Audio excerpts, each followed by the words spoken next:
so many of you here for a topic which is very relevant, and I am delighted that Ajay decided to do this for us.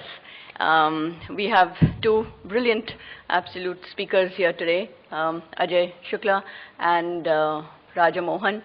I don't want to take up too much time other than to say thank you so much for being here and to invite the two of them to the podium, please. Rest of the proceedings, Raja, over to you. Thank you, Kiran. So much is happening in Delhi this afternoon, but for all of you to come here, while we have our problems in India, the rest of the world is not going to stay put. While we are suddenly, after many years, looking at a serious internal dynamic that's beginning to shape up, that the rest of the world is going to impinge on us, and nothing more than Afghanistan.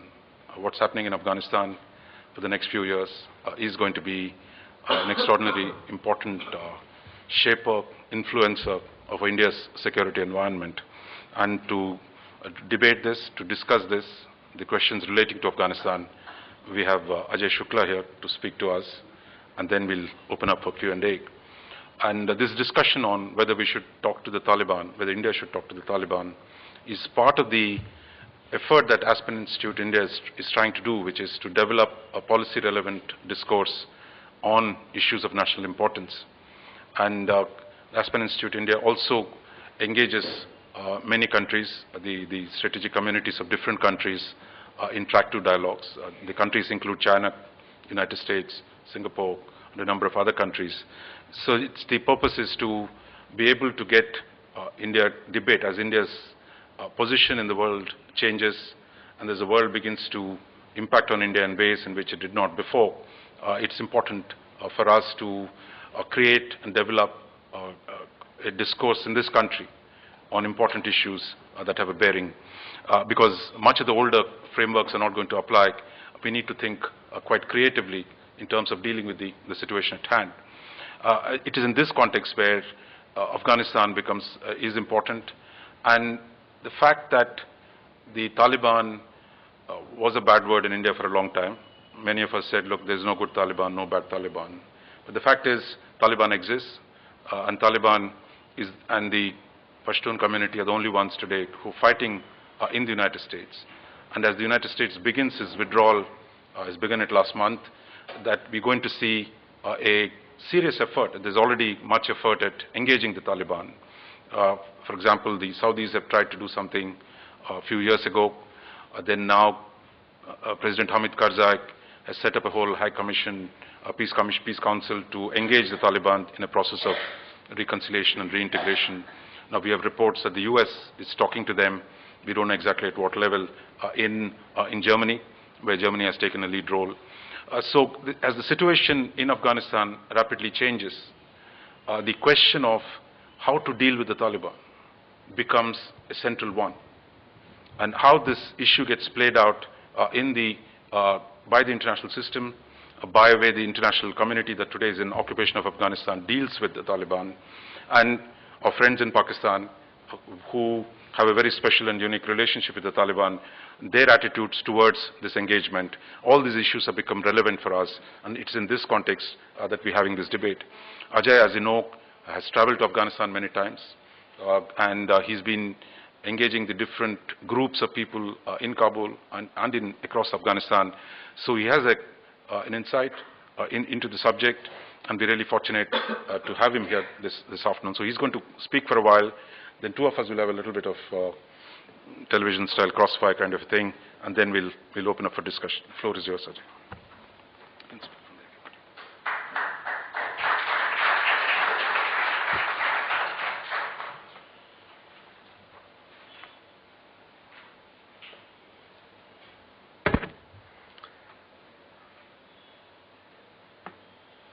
Good afternoon, ladies and gentlemen. Thanks for turning out to listen to me. Is it time for India to talk to the Taliban? Now, strategic decision makers in South Bloc have no doubt debated this adequately before they decided to continue their faith on a humanitarian and development aid program in Afghanistan, alongside a political engagement of the Karzai government. This, of course, goes hand in hand with New Delhi's traditional links with the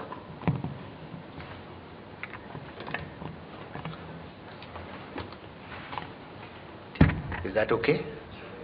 Traditional links with the Northern Alliance groups and a new outreach to Pashtun leaders, which does not show any signs so far of yielding discernible results.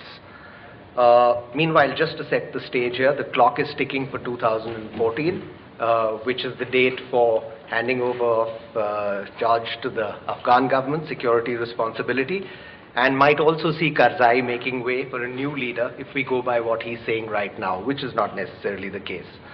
Now, amidst this uncertainty, India needs to get out of the corner, I will argue, which it has painted itself into in Afghanistan.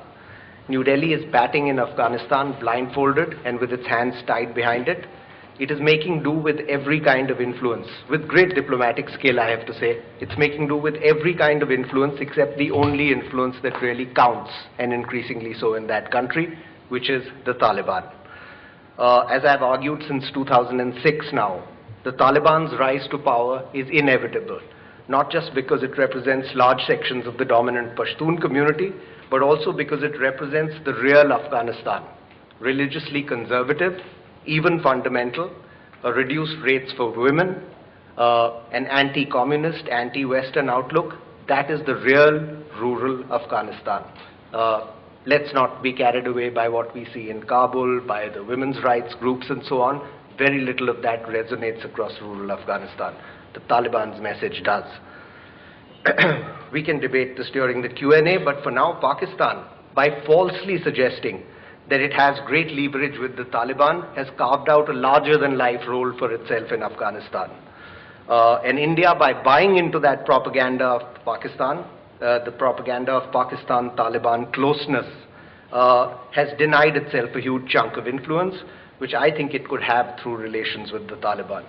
I will present arguments to prove that Pakistan does not have the influence that it pretends to have, and that India could well outflank Pakistan on the Taliban issue, entirely changing the game in Afghanistan. In Kabul itself, the entire buzz is about the Taliban dialogue. Anywhere on the streets, people are talking about that. Let's quickly go over where that currently stands. In February, Hillary Clinton publicly backed dialogue with the Taliban insurgency and the search for a political process towards peace. On the Afghan-to-Afghan dialogue track, Kabul has set up a high peace council that has provided a mechanism, an official channel for Kabul to reconcile with the Taliban. This has global support, including from India. In March, in the International Contact Group, it fully supported the High Peace Council's plan for reconciliation. And last month, the US Sanctions Committee took off the names of 14 Taliban from the blacklist, indicating that rehabilitation of Taliban into the mainstream is a possibility as the dialogue goes forward. Now, so far, the Taliban has not played ball at all. But Taliban representatives, including Tayyab Agha, who's been very close to Mullah Umar, has talked with American representatives on 3 occasions so far already. This is also the word from within the Taliban. Michael Steiner brokered the dialogue. He's Germany's special representative to the AFPAC region. None of the Taliban that I spoke to in Afghanistan could conclusively confirm that Tayyab Agha's presence at the talks means that Mullah Umar is backing the talks. But that is vintage Mullah Umar. Reclusive, unlikely to put his official imprimatur on the representation, so there will always be an element of uncertainty about this. Now, there are rumors coming out about what is on the table. According to many of the Taliban that I talked to, there are 2 options currently being discussed. Option 1 broadly centers on a Taliban acceptance of the current government in Kabul. In exchange, it will be given the right to suggest constitutional amendments, Sharia law, whatever sort of proposals it does put forward, which would then be pushed through the Loya Jirga in conjunction with the Karzai government. Based on that, the Taliban would join the government. The second option would let the Taliban govern the areas in southern Afghanistan where it already has de facto control. The Sharia government would have a federal arrangement with the government of Karzai or whoever his successor is in the north, that's in Herat and Kabul, that arrangement would continue for 2 to 3 years. Thereafter, there would be a national referendum, and the people of Afghanistan would get to choose which form of government they prefer, Sharia or democratic. According to the grapevine, these are the two options that are currently being discussed. So in the middle of all of this, can India continue its relatively passive approach? Diplomats and bureaucrats approach these choices carefully, as indeed they should. But I will argue today, and I will stick my neck out in arguing it, that in this nebulous and fast-changing situation in Afghanistan, New Delhi's ingrained caution could result in a missed opportunity. I'm not going to go into all the pros and cons. In this country, the cons are all deeply internalized. There will be no support at all for a dialogue with the Taliban. Most people would basically make the following arguments. To begin with, hasn't the Taliban deliberately targeted India in Afghanistan? The embassy bombing, the target of doctors at a guest house, and so on. Or they would say the Taliban, but they're hand in glove with Al Qaeda. Or the Taliban is just an influence of Pakistan's inter-services intelligence. But the Taliban is inherently anti-Indian. What about the IC-814 hijacking? And last but not least, why would the Taliban want to talk to us? So India starts with a ready-made argument against engaging the Taliban. And this is true for both the government and the public. This has widespread public resonance across the country. In the next 20 minutes or so, I'll make the counter case, and I'm going to rest my case on the following counter arguments. Firstly, I'll counter the argument that the Taliban targets India and Afghanistan. I will put before you the structure of the Taliban as it exists today and argue that the structure, the section of the Taliban that India must engage with is distinct and different from the section that targets India.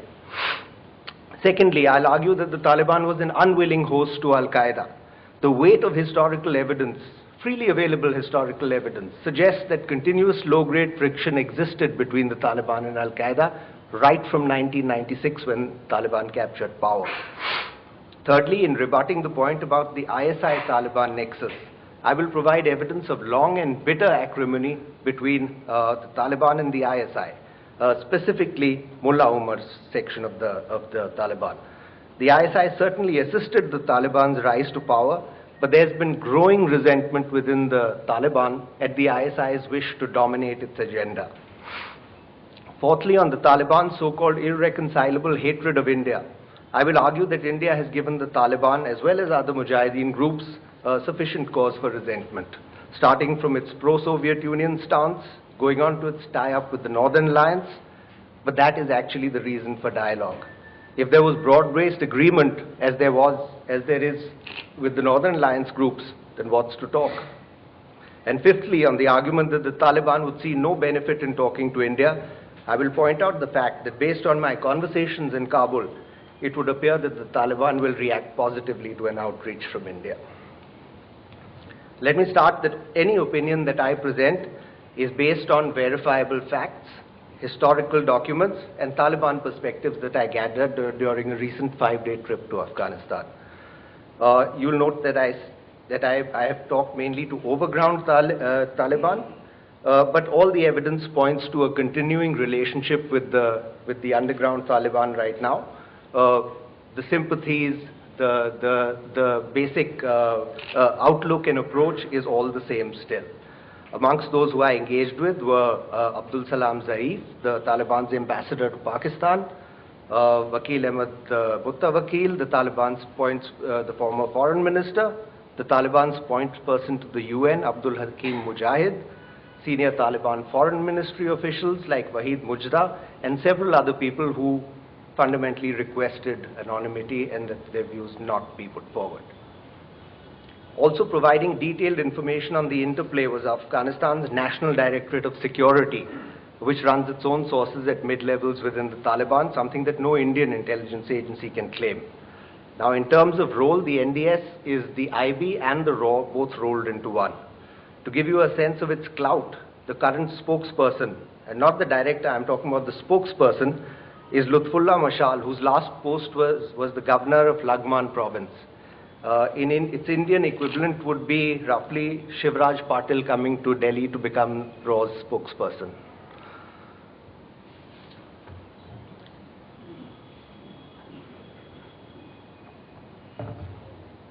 the Taliban structure.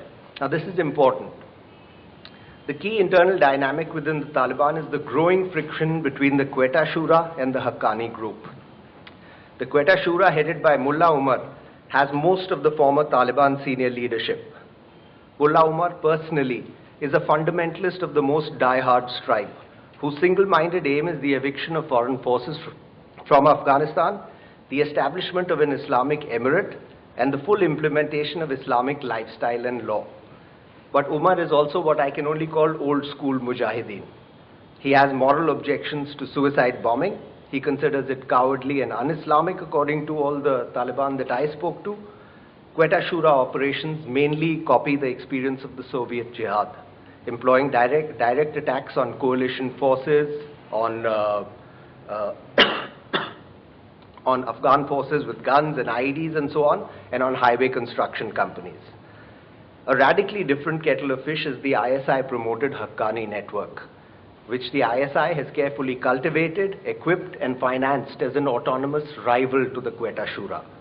The Haqqani network operates from Mira Shah, which is the capital of North Waziristan, which was Jalaluddin's headquarters during the Soviet jihad. Now, a key factor which shapes the approach of the Haqqani faction is Jalaluddin Haqqani's marriage to a UAE princess during the Soviet jihad. That has rendered him ideologically open to Arab-style Salafi groups, even though he's himself, like Mullah Umar and the rest of the Taliban, a Deobandi. Now, his son and the current Haqqani group leader, Sirajuddin, was born from this Arab mother. This ideological flexibility on the part of the Haqqanis has allowed them to interface very smoothly with two other Salafi groups, Al Qaeda and the Lashkar-e-Taiba. The Lashkar-e-Taiba does not face a welcoming hand from Mullah Umar at all, nor from the Quetta Shura, especially since they refused to help the Taliban at all after 9/11. For the ISI, the Haqqani network is a godsend.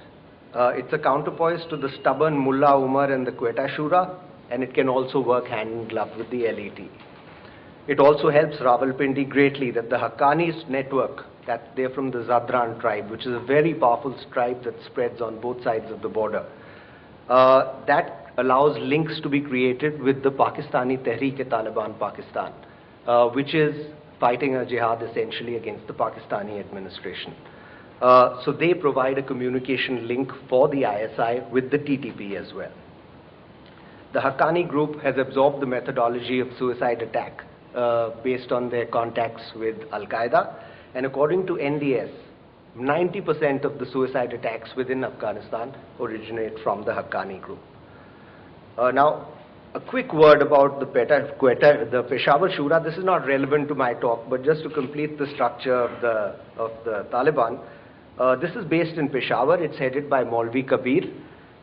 This is not a combat force. It is essentially a diplomatic and propaganda wing. They focus on brochures, booklets, night letters, basically intimidation of people. They are not Taliban. They are not Talibs. They are alims. They are teachers, basically. But don't think of them as gentle greybeards. They are the ones who produce the videos of people's beheadings and the sort of attacks on security forces and so on. Their spokespersons, Zabiullah Mujahid and Qari Yusuf Ahmadi, etc., are all based in the Peshawar Shura. Now, the ISI deliberately separates these options. Its support to the Haqqani faction is essentially an instrument. There's the old adage, you can rent an Afghan, but you can't buy it. Now, during the Soviet jihad, the ISI had divided the Afghans into, the Mujahideen, into 7 factions.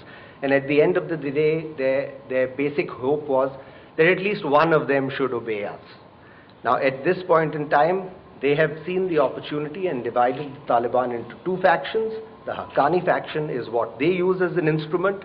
The Haqqanis pay lip service to Mullah Umar. But for all practical purposes, they are funded autonomously, they are operationally controlled autonomously, and they do the bidding of the ISI. Now, this is the division that creates the opportunity for India. The Quetta Shura and the Haqqani groups have completely different outlooks. So let me clarify this point straight away. I am recommending a dialogue track not with the Haqqani faction, but with the Quetta Shura. while the Haqqanis pay nominal obeisance, I said, they certainly are not going to take this kindly.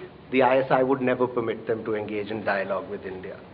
In the words of many Afghans, including in the Taliban, the Haqqani faction is a terrorist network. Mullah Omar is a nationalist, a freedom fighter in Indian terms. He's a man we can definitely talk to. Well, let's continue with the case. The Taliban-Al Qaeda relationship.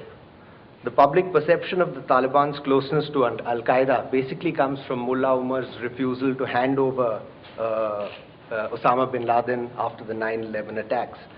But let's just go back a little further. In 1996, when the Taliban captured power in Afghanistan, bin Laden was already there. He had essentially been invited to Afghanistan by Burhanuddin Rabbani's government, and he was inherited essentially by the Taliban. Now, the WikiLeaks cables from Pakistan from 1996-97 actually give a very good indication of how this relationship came together, the Taliban and Al Qaeda. When the Taliban was moving on Jalalabad and on Kabul in September 96, there was regular contact. When I was reading these cables, I went through all of this, between the political officer in the American consulate in Peshawar and Mullah Abdul Jalil, who was the Taliban's deputy foreign advisor. Even after capturing Jalalabad, the Taliban did not know that Osama bin Laden was in the vicinity. They assured the American diplomat that the Taliban does not support terrorism in any form and will not provide refuge to bin Laden. It was at that stage that bin Laden went to the Taliban commander in Jalalabad and threw himself at his mercy. And at that stage, according to the Taliban accounts, the man had no option but according to the Pashtunwali code, he had no option but to accept him. But relations kept getting worse and worse, especially with Mullah Omar, who was extremely upset with what had happened. As bin Laden gave international interviews declaring war against the United States, Mullah Omar called him to Kandahar and warned him. Relations hit breaking point after Al Qaeda's attacks on the US embassy in Kenya and Tanzania in 1998. That was which triggered the attacks from US cruise missiles. At that stage, Mullah Omar ordered Osama bin Laden, who was living in Jalalabad, to move to Kandahar where he could keep an eye on him. He ordered the shutting down of the training center near Kandahar and gave Al Qaeda another training ground near Kandahar, which was called Al Farouk. But the Taliban was by now clear. Al Qaeda was a serious liability. With global terrorist agenda was gravely endangering the Taliban's completely nationalistic approach of running Afghanistan according to Islamic law. Mutawakil himself asked Osama several times to pipe down. "You're our guest," he told Osama once. "Please don't destroy the guest house." There was little more that the Taliban felt it could do. The Pashtunwali code demanded that a guest be sheltered, and Mullah Omar was not a man who was going to go back on that. Nor did he, even when it came to defying the United States and bringing upon himself the war that led to the Taliban's ouster. Now, on Taliban's distrust of the ISI or their relationship with the ISI, the evidence here is so overwhelming that, I really will be able to present only a very little bit of it for you. You would hear about the Afghan distrust of Pakistan from almost everyone in the country, and the Taliban fully echoes that larger feeling. The bitterness in Afghan-Pak relationships is best understood from Mullah Zaif, who actually went to Pakistan and lived there as the Taliban's representative, and the Taliban's outreach towards the rest of the world. He's described this very, very interestingly in his book, which is called My Life with the Taliban. It's a must-read for everybody who's following Afghanistan today. Here's Mullah Zaif, and I quote, "The Taliban have more anger against Pakistan than even against America. Pakistan is playing a double game, telling the Muslims that we are Muslims and looking after your interests, but actually working for American interests. Thousands of Taliban are in jail in Pakistan." Now, when I was talking to him, you could not miss the anger against Pakistan. Zaif was one of the many hundreds of Talibans who was arrested by the Pakistanis and handed over to the US. So too is the present head of the Taliban's military wing, Mullah Zakir, who was imprisoned alongside Zaif in Guantanamo Bay before coming back to head the Taliban's fighters. There are simply no cases of people who went to Guantanamo Bay and came back and forgave the people who sent them there. For Zaif and certainly for Mullah Omar, Pakistan is a fake Muslim state which has mobilized the symbols of Islam to serve what is clearly a Western agenda. Musharraf and the current regime are seen as tools of the US. The ISI is regarded as the most blatant form of Pakistani imperialist meddling. Zaif recounts in his book that in 2001, Mullah Omar sent Musharraf a personal letter calling on him to implement Islamic law to give Pakistan an Islamic government. This reflects not just the Taliban's anger at Pakistan, but also the Taliban's own narrow religious agenda, which contrasts completely with Pakistan's geopolitical and strategic aims. Zaif also reflects this focus when he talks about the Bamiyan Buddha and the destructions of the Bamiyan Buddha. There is in his book not a trace of apology. For him, it is completely natural that the Taliban destroys these symbols of the Sikh. I'm only mentioning this to indicate that it's really important to understand what the Taliban is. It's a completely simple agenda of imposing Islamic law within Afghanistan. Today, the greatest irritant between the Quetta Shura, and specifically Mullah Omar and Islamabad, is the Pakistan government's constant maneuvering that is directed at bringing the Taliban to the US dialogue table and giving Islamabad a say in the outcome. For Mullah Omar, following Islamabad's diktat to speak to the hated Americans is really the worst form of humiliation, especially when he believes that he's 3 goals up in stoppage time and he only needs to play out the game to win anyway. But for Pakistan, that would not be a happy outcome. Having to deal with a confident, assured Mullah Omar-led Taliban in power in Kabul and a man who had just defeated his second superpower, that's not a good end state for Islamabad at all. So what happens next? The Mullah Baradar episode, which again has been completely misread by a lot of the Western press, if one goes by what the Taliban accounts. Now, according to the Taliban account, which I must say is much more convincing and which I certainly buy into, the conventional account, of course, is that the Pakistanis arrested Mullah Baradar and continued holding him out of sight even today, is because he was opening up a direct dialogue channel for the Taliban and cutting Pakistan out of the proceedings. Now, here's what the Taliban says. Mullah Baradar, incidentally, he's Karzai's tribesman. He's a Popalzai. He was arrested by the Pakistani establishment for 3 major reasons.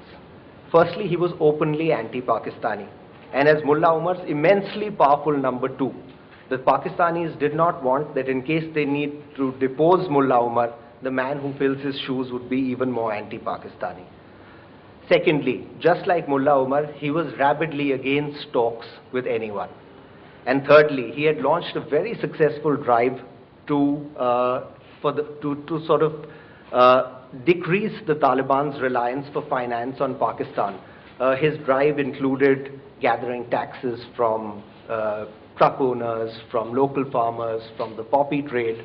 So he was essentially weaning the Taliban off the ISI. Now, Mullah Baradar's mistake, which led to his arrest, was being truthful with the ISI. They invited him for a meeting after rumors surfaced that he had been talking to the Iranians. And they asked him, what is your approach? What is the Taliban's approach towards the Iranians and the Indians? Baradar replied that the ISI had asked him to change his stance. The situation had changed. And if the Taliban came to power, they would like to have good relations with all their neighbors. Pakistan would, of course, occupy a special place, but they would like good relations with all their neighbors. That sealed his fate. Mullah Omar has appointed 3 persons to replace Mullah Baradar. That was the level of responsibilities which Mullah Baradar was handling. All 3 of these are known anti-Pakistanis. We can discuss that during the question and answer session. I have all the details. Before his arrest by Pakistan, Mullah Baradar was interviewed by Al-Samud. Al-Samud is the Taliban's Arabic language magazine. In that interview, he said, and I quote, "Anyone who's not crazy understands the damage that we have suffered from Pakistan. It was much bigger than what we suffered at the hands of the Americans." So there's no question that the Taliban was and continues to remain dependent upon Pakistan for many things, including refuge. But India's apparent assumption that this has made the Taliban a submissive instrument of Pakistan does not factor in the Afghan national characteristic. It does not factor in Mullah Umar's stubbornness, independence, and self-assurance, and the Afghanistan-wide distrust of the ISI and Pakistan. On the Taliban's unwillingness to talk, this is my final counter-argument, I promise. Why would the Taliban even talk to India? They see it as a natural enemy. Now, let's not paper over any cracks here. India and the Taliban do have a history of opposition. But the Taliban, like so many other Afghans, does not see India as a natural enemy. Now, here's one gem from one of the people who I spoke to. Every word of it true. I quote, India has always supported outside interests in Afghanistan. First, they supported the communist regime. Then they supported the Soviets. When practically the whole of Afghanistan supported the Taliban, India supported the Northern Alliance. Even today, they are supporting these people, Amrullah Saleh, Abdullah, and other enemies of peace. Now, you can certainly dispute this. There's an argument from our side. But you have to see the Taliban viewpoint here. This is the viewpoint, and this is the crack, and this is an absolutely bridgeable gulf. Now, the belief that the Taliban are looking at India as an enemy, the conception of India is not always clear. Anyway, I will leave the rest of my arguments for the Q&A session. I'll just conclude by saying that if we sort of go beyond India's sterling record of humanitarian aid in Afghanistan, and it's a fabulous record, there's no question about it, we also have a problem of backing the wrong horse. First communist, then Soviet, then Mujahideen, then the Northern Alliance. It's time to shift to a strategy of more broad-based engagement. And any strategy that does not back a credible Pashtun leadership is missing a crucial component. And no, Karzai is definitely not a credible Pashtun leader. The dominant Pashtun leadership today is with Mullah Umar, and Pakistan has enjoyed the influence it has in Afghanistan simply by creating the entirely false impression that the Quetta Shura is its plaything. It's time for a game changer. Engaging the Quetta Shura and Mullah Umar will completely outflank and expose Pakistan. It will allow New Delhi to benefit from the Afghan-wide goodwill which the Taliban was not immune to. I'm aware that New Delhi is already placing a new emphasis on Pashtun engagement, but that policy is misdirected. It's too little, too late. Merely being ready to talk to Pashtuns who are not Pakistan contaminated or ISI contaminated or a part of the Taliban is not enough. New Delhi's immediate quandary is opening its dialogue track, but how do we contact people that Pakistan has placed in deep hiding? Difficulty in establishing a Taliban dialogue cannot be allowed to decide the question of whether that dialogue should happen at all. That would be the tail wagging the dog. We have to find ways of establishing these contacts and getting that dialogue going. Now, during the 2001 Bonn conference, India snatched a place at the high table because of Ambassador Sati Lamba's deftness, he's here today, in bringing the Northern Alliance to accept a Karzai-led government.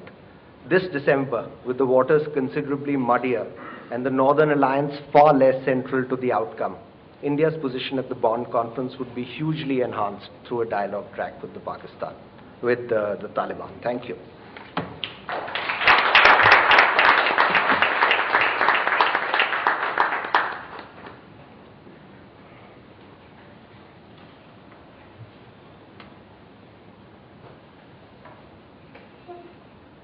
Thank you for that very stimulating and very comprehensive presentation. You challenged all the main arguments of why India has kept some distance with the Taliban.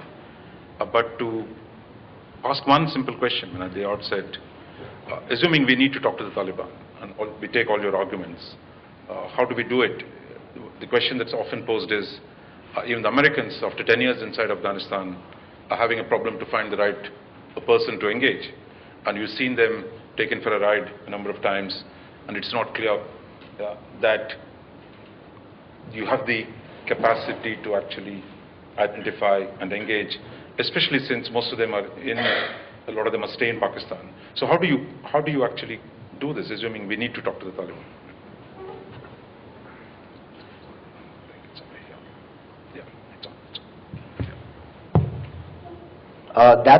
That's an absolutely valid question, and it's central to the problem. in case India does decide to go ahead with this. The big point, of course, as I said, was reaching the conclusion that India's interests do lie in talking to the Taliban, to the Quetta Shura, in accepting the political costs and paying the political price that it requires to sell such a policy within India. And once that basic framework is established, the decision is made that it is in our interest to talk to the Taliban. At that stage, we would then need to start getting into this question of how exactly you do it. The first step, of course, would be signaling to them that we are ready to talk. We are interested in talking. This is, as you mentioned, a problem that the rest of the world is facing. And one of the ways that the rest of the world is looking to get out of this problem is getting the Taliban to establish an overground office, so to speak. Turkey is one of the places that is being considered. Turkmenistan has offered itself, I believe. So once you have the Taliban signaling by establishing an office that it's ready to talk, I don't know if that will happen. But if that happens, you have a place to go, you have a post office address, and more importantly, you need to do your own little bit of signaling to sort of even let them know that they have an option over here, that India is willing to talk. I think you came straight to the issue of Taliban's grievances against India. I mean, I think starting from the Saur Revolution, when the communists took over in 1978, that India kept backing, shall we say, the enemies of Pashtuns. But pre-78, I mean, I think there was a fairly good relationship between India and the Pashtuns, and the problems between Pakistan and Afghanistan, which started the day India was partitioned and Pakistan was created. That our consulates at that point were really Kabul Embassy, Jalalabad and Kandahar. We didn't have much touch with the Northern Alliance people. Really, our main contacts were the Pashtuns. Now, we all know that all Taliban are Pashtun, but all Pashtuns are not Taliban. So is it necessary, when we talk about talking to the Taliban, is it we only talk to the Taliban, or we engage the Pashtuns as a general rule? Is that the more appropriate way of making the case that irrespective of their ideological orientation, we must talk to and engage the Pashtuns in general? I think this engagement of the Pashtuns is something that is well understood in the Indian diplomatic community and in the decision makers who come. The question, of course, is the right Pashtuns to address. Now, we've directed our aid program, the Small Projects Development Program, Development STP program, Small Development Projects Program. That has now been, the MEA has announced that it has been directed towards the Pashtuns. A lot of aid goes automatically now towards Pashtun heartland areas. A lot of the outreach to local leaders is to Pashtun leaders. But as long as we are in this current, I would call it an image trap, of being anti-Taliban, we actually associate a certain negativity to our own position, which is completely unnecessary.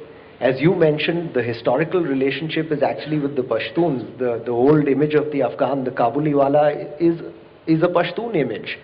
So I don't think that we actually face a huge drawback over here. We can get out of this image trap. Also, I think that there is a certain fallacy to this whole thing of the Taliban being associated only with the Pashtuns. That all Taliban are Pashtun, the point, the one you just made. The Taliban had 90% of Afghanistan under its control, and that included a large number of non-Pashtun areas. I have personally met dozens and dozens of fighters, Taliban fighters, who were Hazaras and Tajiks and Turkmen and people from all those areas. So it's actually, if one was to see a divide here, for me the divide is between rural Afghanistan and urban Afghanistan. The so-called Taliban qualities, you will see them all in rural Afghanistan. They will all live in extremely conservative surroundings. The women will not work. all the points that the Taliban Sharia law tends to emphasize are all already in practice in rural Afghanistan. I remember in 2008 when I first went there, my first exposure to, unfortunately I was not present there when it happened, but my first exposure to the stoning of a woman to death under Sharia law was in a Northern Alliance dominated area, controlled area. So many of these gaps are image traps, and we really need to find ways of breaking out of this. One issue, I mean, before we open up, I mean, Pakistan is already accusing India of supporting the Baloch rebellion. That India, there's been a constant theme in Pakistan that India supports Baloch separatism. That any engagement with the Taliban or the Pashtuns, does that raise the question of India supporting Pakhtunistan or Pashtunistan? And is that something that Pakistan might react to, or that's going to cause more problems with Pakistan, just at a time when you're actually trying to improve relations with Pakistan? Because there is a history here that there was a Congress government that was actually elected in the Northwest Frontier province. They did not want to really join Pakistan. Then India was seen as supporting them. And that given that complex history and Pakistan's own paranoia, what would be the consequences if we actually manage to deal with the Pashtuns in a serious way? Well, given the points that I have argued, that Pakistan is actually faking this relationship with the Pashtuns and that India has an opening there, I think any Indian move towards that opening will set off the worst kind of alarm bells in Pakistan. It will be seen as a threatening of its absolute fundamental interests. But the diplomatic challenge here for India would be to paint it not as a challenge to Pakistan, but as a joining of hands with Pakistan, to further the interests of all Afghans, including the Pashtun half, something that Pakistan whips up repeatedly as a sort of lever to beat India with. I think that there is ample scope over here. It's a skilled diplomacy that India has already displayed to a huge extent in Afghanistan. It's only just making this large, big leap that needs to be done. I think that India has it in it to do it. Very briefly, before we go to the audience, I mean, this question of preconditions or benchmarks that everyone has talked about, because Hillary Clinton has moved the benchmarks, that separation from Al Qaeda, laying down arms, respect for the Constitution, women's rights, all that stuff. Now, and then they made it outcomes rather than preconditions for a dialogue for the Americans. What attitude should India take to these main issues, renouncing violence, laying down arms, and respect for the Constitution? Are they benchmarks for us as well, or do we say, look, it doesn't really matter for us? I think all these were hurdles that we were raising in the way of a reconciliation process, which was making us intensely uncomfortable. Because the way India was seeing the reconciliation process was the induction of Pakistan through the back door, which from Pakistan's viewpoint it was. I think that, we don't have to adhere to many of these things. If we have a dialogue process going with the Taliban, it has to naturally be with a completely realistic assumption that we are dealing with a fundamentalist, extremely conservative Muslim regime that is going to implement Sharia law in Afghanistan, that is going to legitimize what is already the norm over there in many respects. But we can't take a moralistic stance towards it, because if we do, we are essentially, building a divide between them. We take a realistic position again with Myanmar now. I don't see any reason why we can't take a more realistic position with the Taliban. If it's acceptable to the vast majority of Afghans, all the things that the Taliban are willing to implement, even though those run contrary to our ideas of women's emancipation and democracy and so on, we just have to grit our teeth and bear it. Realism, grin and bear it. So that's a good point at which we can reach to the audience. Please identify yourself and be brief, so that I'm sure a lot of people have questions. So sharp, quick, short questions are actually welcome. Sir. I'm Dr. P.S. Goyal. I was member of the National Security Advisory Board recently. I have no problem with being realistic, but the perspective you have chosen to relationship with Afghanistan, you have not emphasized what the Indian interest really is with respect to Pakistan.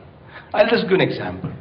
Today, if we claim that our terrorism activity has reduced in Kashmir, it's not because of us, because of Americans, all those forces, rather than on this border, they are on that border. So there are factors which affect our relationship with Pakistan. I'm not trying to say good or bad. I'm trying to say what is our long-term Interest, I think. long-term strategy with Pakistan, and that should drive our relationship with Afghanistan. I thought that factor is not being. The question: what is our long-term interest in Afghanistan and Pakistan? Take a few more. Is anyone else? So, yeah, please.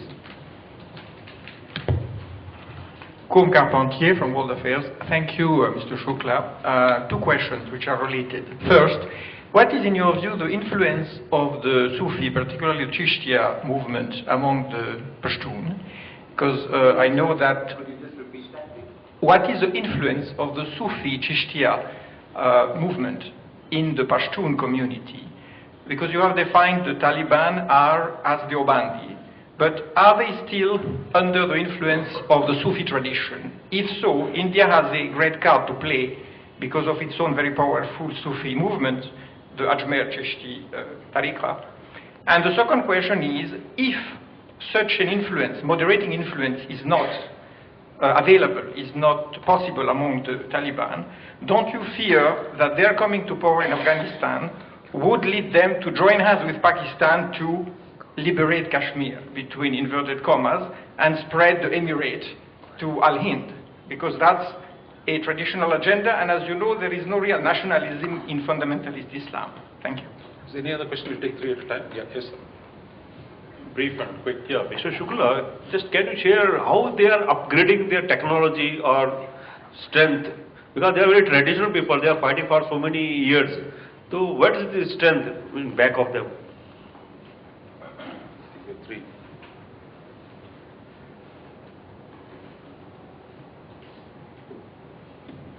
When you say upgrading technology, you mean upgrading the ability to continue fighting, or are you talking specifically of technology? Both war and other implications overall.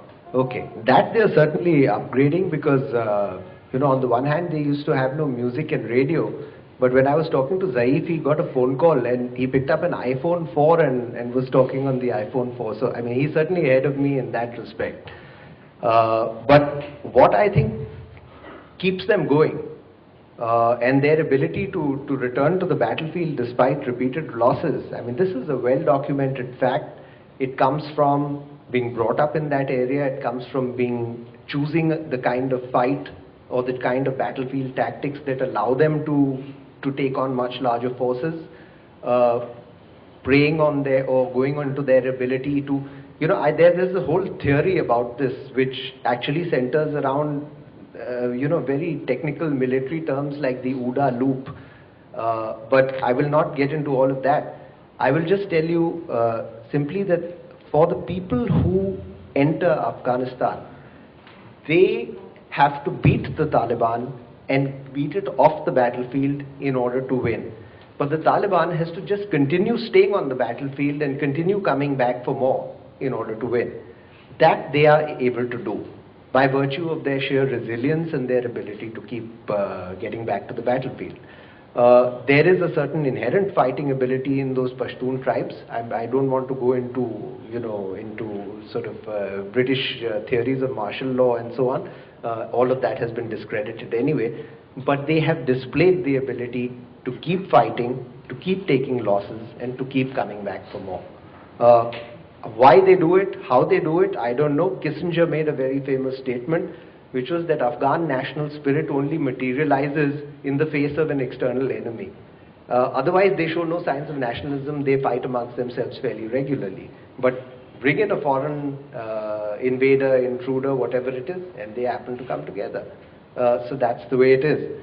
As far as the Sufi Shishtiya movement is concerned and its moderating influence on the Taliban in Afghanistan, I have to say that during my travels in Afghanistan, I have not seen any signs of moderation. Nor I have to frankly confess, have I searched very hard for any Sufi Shishtiya traditions over there. Everything that I have seen shows them as simple, Deobandi, very radical, very conservative, fundamentalist in some respects Muslims who have a very simple lifestyle, a very simple code of worship, and who just follow that fairly religiously. Whether this is going to bring them to join hands with Pakistan to liberate Kashmir, I really don't know. I think there is a completely different agenda between the Taliban, between Mullah Omar's Taliban and the Pakistani government. The Pakistani government is playing on a geopolitical playfield. The Taliban, even when it was in power in Afghanistan, was focused very internally within Pakistan. So I'm not at all certain whether, even if Pakistan was to offer them all the material benefits and the incentives to join hands with them and to liberate Kashmir, I really don't see them taking this on at all. They have enough problems in their hands. India's interest, long term. The India's long-term interest, sir, that's a very interesting question, and that's a question which is absolutely fundamental to everything that we do over there. There are opinions, divided opinions on this. There is one school of thought, as you know, which says that happenings in Kashmir are predicated on happenings in Afghanistan, and you know, the Lashkar's ability to train and the ability of groups to train in Afghanistan, draw on cadres in Afghanistan, strengthen their hands in Kashmir. But the way that Pakistan has gone now, I really don't think that many of these groups require training camps in Afghanistan any longer. Pakistan itself has been radicalized to such an extent that the Lashkar, for example, would, I believe, have sufficient training grounds even within Pakistan. The Lashkar, as you know, has gone into Afghanistan only on one occasion and in one specific place in Logar province. For most of the other Lashkar training activities, it has relied on areas in Punjab, northern Punjab, southern Punjab, and the northwest Frontier province. Pakistan itself does not crack down on them to the extent that they don't have a place to train, that they need to start looking for extraterritorial things. So I don't buy the theory that India's interest in Afghanistan is keeping Kashmir safe, because Pakistan's activities in Kashmir can now be sustained from within Pakistan itself. I don't think that Afghanistan has a... No, just let's see. Let's get other people. Is anyone else back? Yes, please. Yeah, Kingsley Sheter. I'm a fellow with Aspen, India, from the University of Birmingham. Yeah, I want to take on the point you made about being realistic about the approach to Afghanistan. But I want to point out that India's attitude towards Afghanistan is not just an isolated issue. Whatever India does in Afghanistan will have a direct impact on its relationship with the USA, depending on what India does. We know the neoliberal agenda that started the whole thing in the first place. So I don't know whether if India just goes into Afghanistan and supports the Taliban without considering how the USA is going to react to that, is it just going to work, being realistic, without considering the fact that other issues are at stake here? Would you just, what is the question that you're asking? If you do it... I'm saying India has relationships with the USA. No, I understand most of what you said. What specifically is the question? So how does India handle supporting the Taliban, which is anti-democratic, and maintaining its relationship with the USA, whom we know is out to promote democracy at all costs, as we see happening in Libya?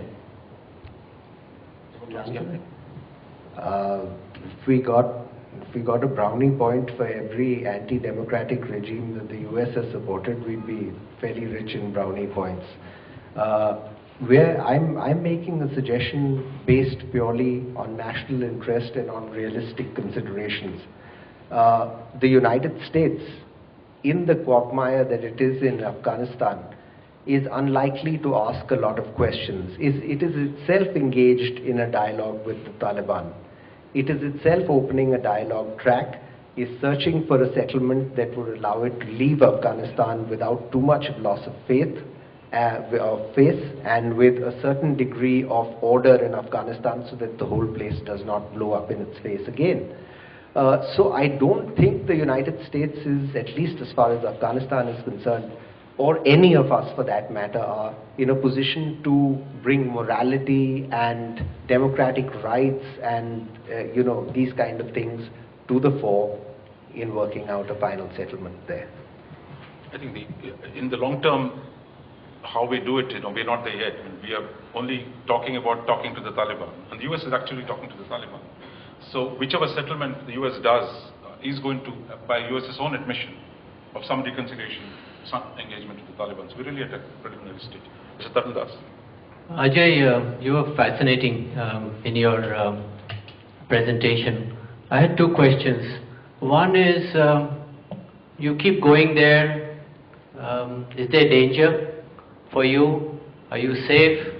How do you view that? What happens, and how is it that they talk to you, they receive you? Have you built relationships over a period of time? Will you give us a sense of your own, history, personal history of involvement and association with Afghanistan and with the Taliban, talking to them? And second, how urgent is it for India to engage the Taliban? If I buy what you're saying, that we should talk to the Taliban, should it be done yesterday? Can it wait? What's your sense of, how fast do we need to move? Of course, accepting what you said, it's going to take time, you have to find the right people, all of that process I understand. But in your perception, is this urgent, critical, we need to move now, we should have moved earlier? How pressing is it? Thank you. On the urgency of engaging the Taliban, as you yourself said, it's going to take time to materialize. We have no idea how we are going to actually physically reach the people who we need to talk to. America has failed to do it. So this whole process of signaling, diplomatic signaling, this should start, and it should start as soon as possible, because it will take a long time for it to yield results. I don't know which way this whole dialogue game plan is going to go ahead, the reconciliation plan, which way the High Peace Council's Afghan to Afghan track, which, remember, everybody pays lip service to this business of it should be an Afghan-led process. But in fact, it has been anything other than Afghan-led. And even the Taliban itself does not show any indications of following an Afghan-led thing. Their own approach towards the Karzai's government's initiatives has been, well, strictly hands-off. So we need to start, for sure. That is my basic argument, and the time to start is now. I mean, it would definitely take some time to yield results based on the way things are today. But it's such a fast-moving environment over there that you could well have things breaking, and you could well have, you could just get lucky. Let me put it that way. In terms of, my personal history, I have to say I have never felt threatened in Afghanistan. When you walk down the street, as long as you're not going in one of those armored cars, you're safe. If you're going in an armored car with, it's like then going with a large target painted on you, and I start feeling very insecure. I've been on only one occasion in an armored car. As long as you're walking down the street, you feel completely safe. There's a significant amount of Urdu speakers over there. You can actually communicate, and the minute they get to know that you're an Indian, the whole dynamic immediately changes. They love Indians, to the extent that when I was putting my baggage through the baggage handling thing, the guy looked at my passport and said, "Indian?" and took the baggage off and sent it out without checking it. He felt I might feel bad if I checked my baggage. But he said, "Dost hai." But, it's also a matter of luck. 2 days after I checked out of my hotel, and the last time the hotel where I was staying was attacked. The room where I was staying was burnt. So it's very much a matter of luck, but so is crossing the road in New Delhi. Yes, please, ma'am. Please identify yourself. No war has ever been won in Afghanistan, and you're right. They fight internally but come together when there is an external threat. But nobody seems to be touching on one technical war as we would see it.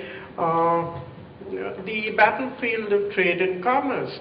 No one is touching on that point. That is the only battle that will be won in Afghanistan by Afghanistanis, with everyone else helping them along. They'll go with it. We're not talking modernizing or anything, but we're talking trade and commerce. No one is touching on that point. Why? The trade and commerce thing is certainly coming to the fore. You know, with Afghanistan having decided to capitalize on its mineral wealth, already one big mining project has been auctioned. China has won that. Another one is under auction. Bids will be submitted this month. It is India's to lose. I mean, we will really have to work very hard to lose this one. But the fact is that businessmen want security. Very few people are willing to put money down in an insecure environment when it's shareholders' money. They have to go to the board, they have to sanction this thing. And when you have counter arguments like what happens if there's a security sort of meltdown, then it becomes difficult to diverge. Of course, the biggest money in the world has always been made in these war zones. And a country like China, it is unsurprising that it was China that led the mineral charge into Afghanistan. But even they are facing problems right now on the INAC mine. It's not going smoothly the way.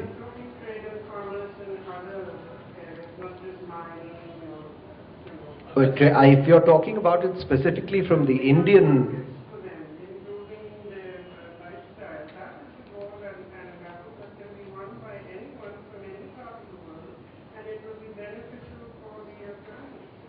In principle, you're completely right. In practice, you encounter all kinds of. We need to go through that as we did in other countries, China, Vietnam, and everywhere. Because the pipeline idea, when Taliban came to power in '96, there was a big Unocal, Bridas, the Argentine company, with kind of grand plans were made. In fact, Unocal even set up in University of Nebraska a whole center for Taliban studies or whatever, to actually see whether you could use the gas resources of bringing gas from Central Asia through Afghanistan and create a market for it. I think the key is that it's like a chicken and egg, that till you produce that security, minimal amount, or to create enough stakeholders that look, there's enough wealth now that can go around. Because Afghanistan never had enough wealth, and part of the reason why Afghans are always fighting or raiding across into the plains, the land could not support the people. But I think that now the discovery of the mineral resources, probably the Chinese will do it because they don't have shareholders, and I think they can take strategic decisions. One way or another, the question of leveraging, using Afghanistan mineral resources and taking it to the global markets, including India, emerges. It's on the agenda. The question is, what is the trick, what is the device by which you make the breakthrough? Maybe the Chinese will do it for us. But there again, you get stuck in politics, like the trade and transit agreement between Afghanistan. As you know, Afghan goods cannot be brought directly into India. There's this whole transshipment issue through Pakistan. So there are a lot of political issues and political barriers that first need to be resolved. In broad principle, I would agree entirely with what you're saying. But Prime Minister said that, look, he would like to have breakfast in Delhi, lunch in Lahore, and dinner in Kabul. And he also said, look, that's how his forefathers lived. That there were Sikh traders sitting near Peshawar, moving dry fruit from Afghanistan to Delhi. I think you can, as a strategic imagination, as a geo-economic imagination, is perfectly right. And there's a far more basis for today because there are actual resources that exist in Afghanistan. The problem is how do you link it to security? How do you produce that framework in which this can actually be done? Anyone else? Yes, sir. Just a simple question. What is the attitude of the Taliban with the ANA? So much money is being pumped into the ANA. People like us read that in 2014, 180,000 troops, highly trained. Other side we hear they're deserters. So the money that is being put in is that in 2 years the ANP will be ready, things will be hunky-dory. What is the relationship between the Taliban and the ANA, and what do you see the ANA as a military man yourself? And also maybe add to that, once Americans leave, can Kabul pay for that kind of an army? I mean, the size of that army, does Afghanistan have the generate enough domestic revenue to actually sustain a large army to deal with the challenge of stabilizing the country? Well, the relationship is currently a professional relationship. They are shooting at each other.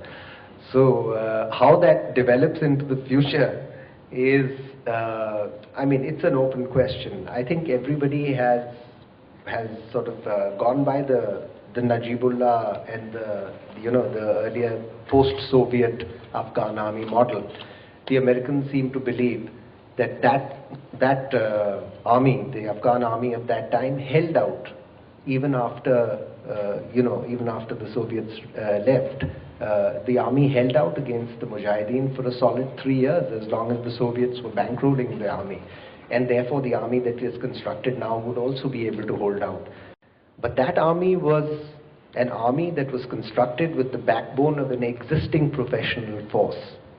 What is coming up now is, to put it somewhat dismissively, is Karzai's militia. This is a bunch of people who are being brought together. As a professional, if you want to know my professional opinion, I look at them. I've been to their defense services headquarters a number of times.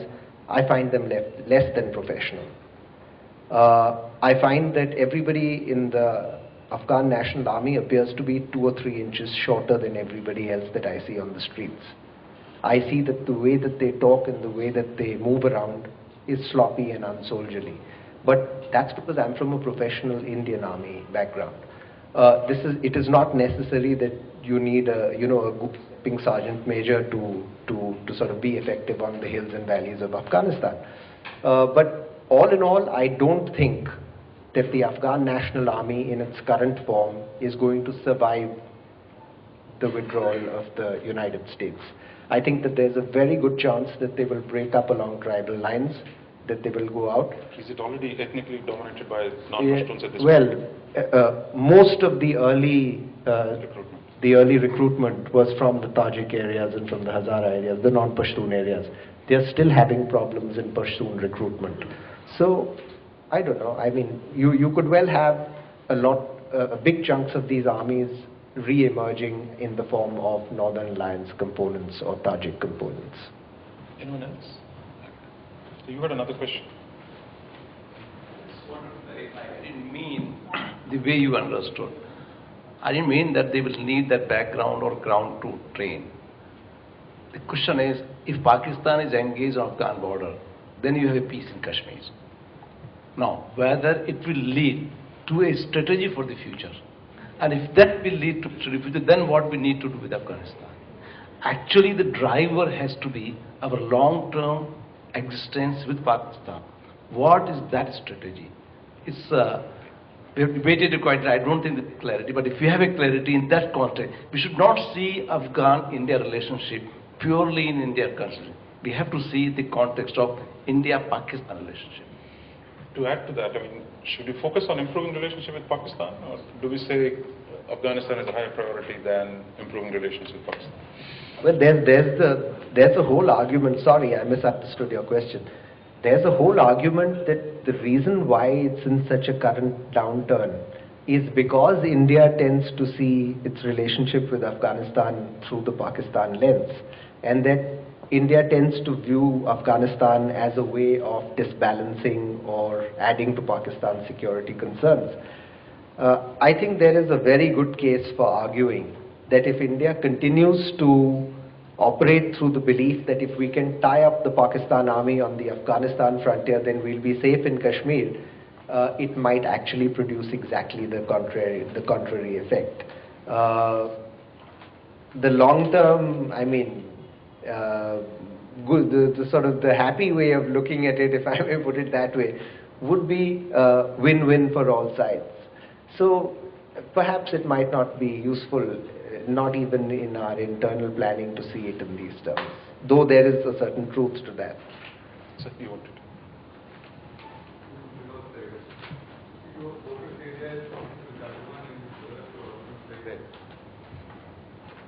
All I want to ask you, what are the downsides? That's good point. I mean, cons. Well, the simple downside is in case it doesn't come off at all. You could well decide to initiate a dialogue with the Taliban.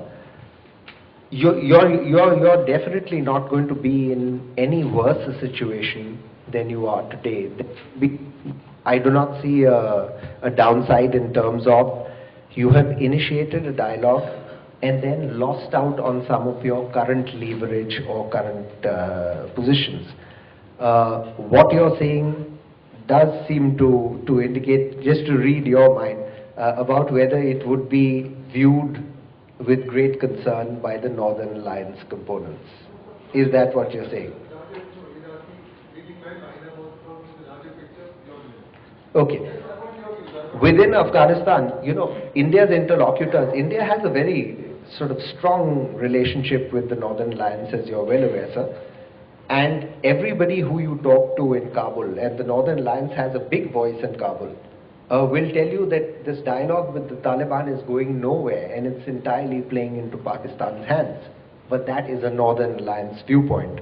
If India decides to go into a dialogue with the Taliban, this Northern Alliance concern, the concern that India is abandoning us or India is moving away from its relationship with us, is definitely something that India will have to address.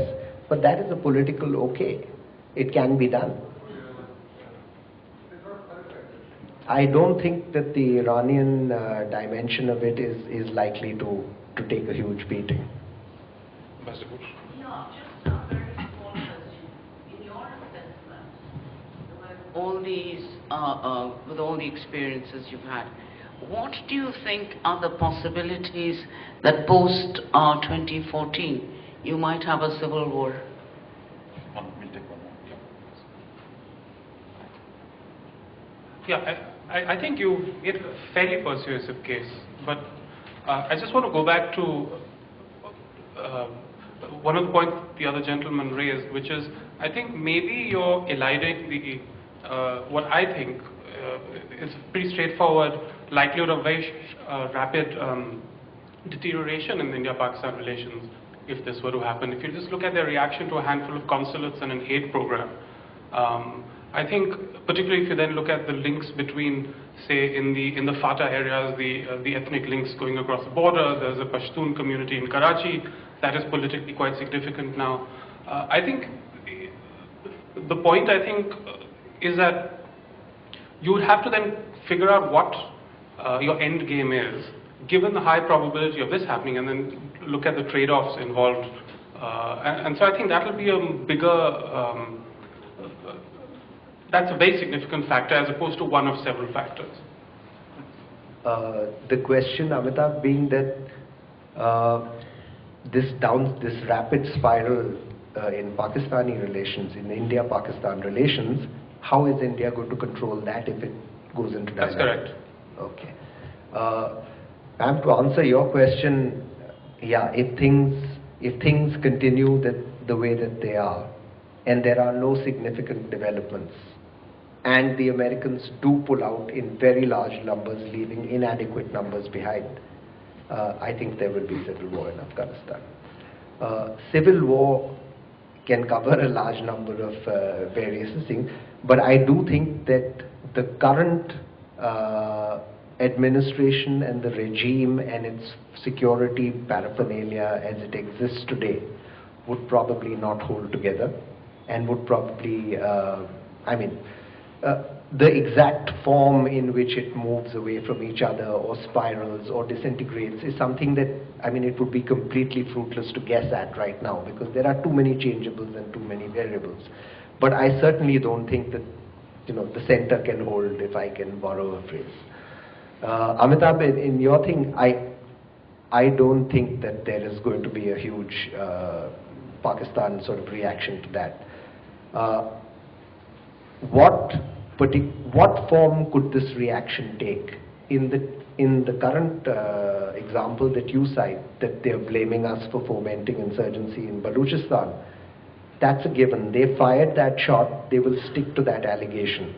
But beyond this, if an India-Taliban dialogue does progress, what could be Pakistan's objection? What could they say?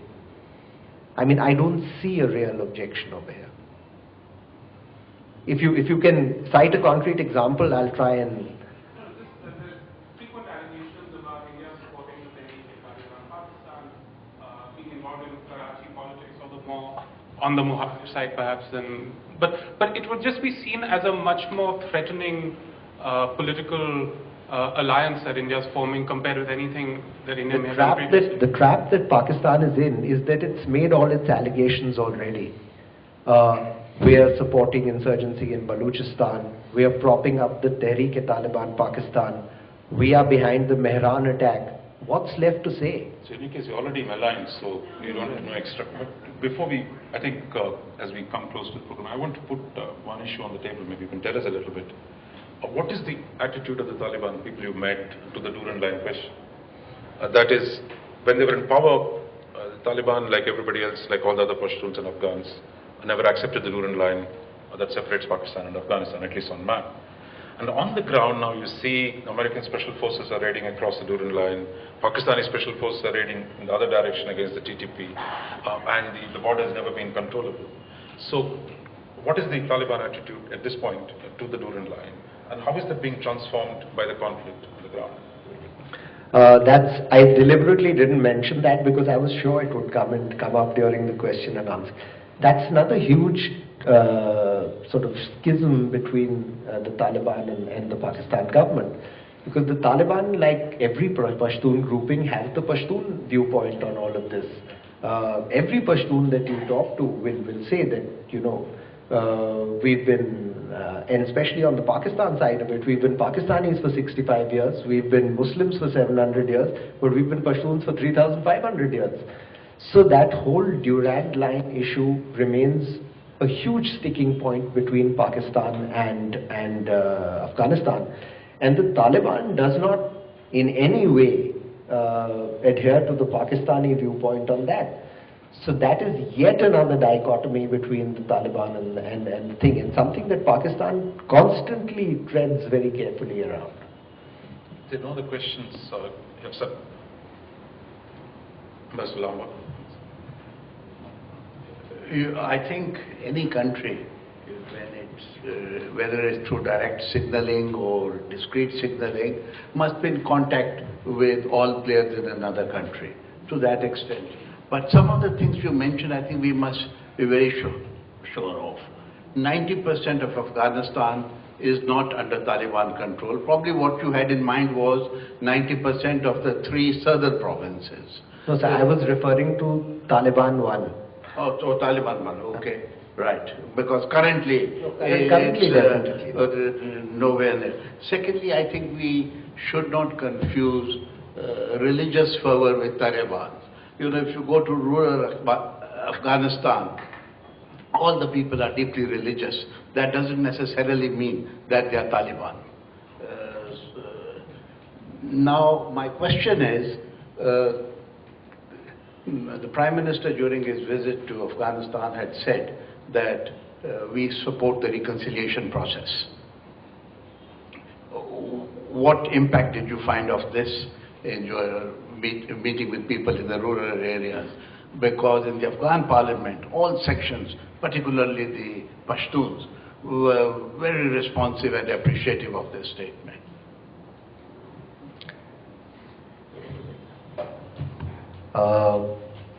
The statement that the Prime Minister made, I think from my conversations, has been taken note of only at the sophisticated political levels. At the broader level, India dost tha, India dost rehta hai. India was a friend, India continues to be a friend. I don't think that most of what India says in terms of its diplomatic statements and its, I don't think it actually reaches the groundswell level in Afghanistan. The preoccupations there are far sort of more existential than that.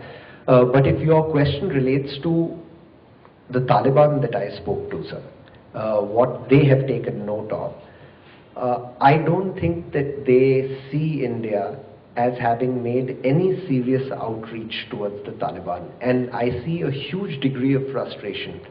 Almost without question, every one of them asked me. And asked me genuinely, as if this is a question which, which is hard to answer. Why hasn't India spoken to the Taliban? Why does India not talk to the Taliban? And the Prime Minister's statement, I don't think they see that as constituting a step towards that. They would require something much more substantial and, in the normal Afghan fashion, something that is much more easy to read and so on for a larger tribal forum.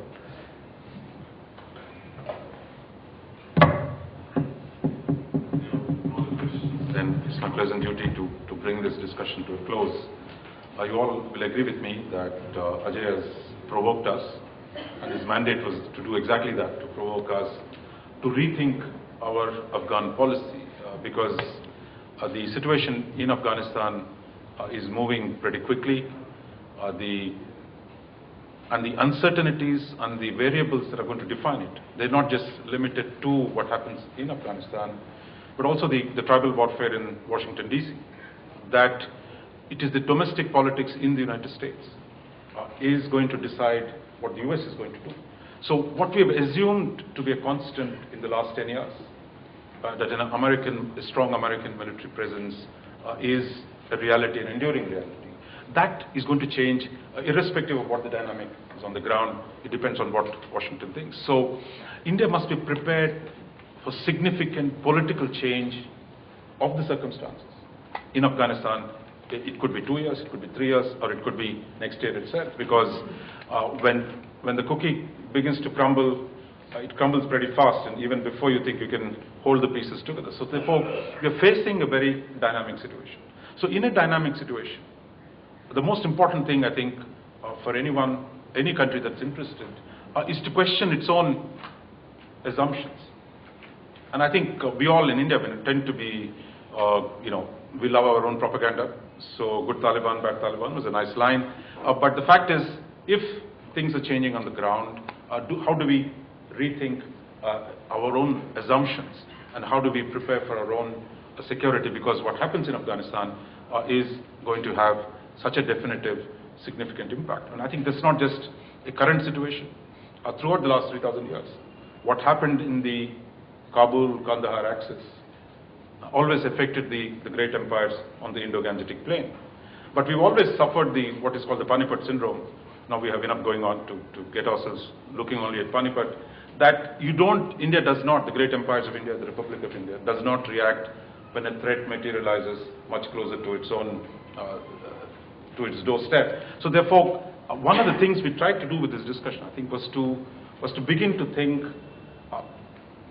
in advance and not be a reactive policy, but to begin to think creatively in terms of what are the potential outcomes in Afghanistan and how we deal with it. We're really thankful for Ajay on behalf of the Aspen Institute for laying it out so well, the options. I'm sure many people will disagree with you. A lot of people will question you. But I think we hope that this is the beginning of a discourse, of a debate on how India should handle, how India should reach out to the developing situation in Afghanistan. And talking to the Taliban does not mean you don't talk to anybody else.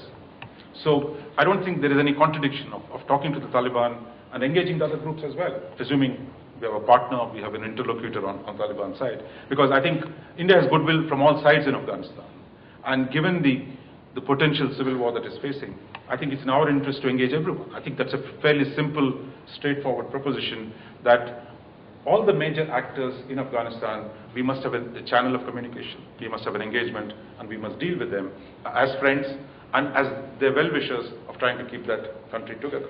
So it does not fundamentally contradict, I think, our basic interest, because if our long-term interest is to ensure the stability of Afghanistan, I think it's in our interest then to deal with everyone.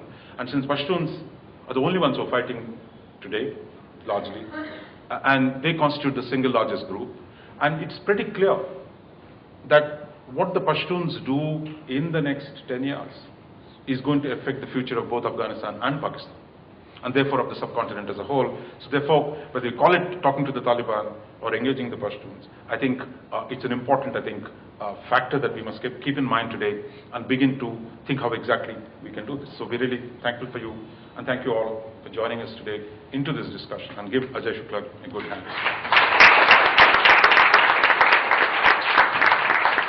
And I'm sure there's refreshments next door, and please, you're all welcome to join us. Thank you.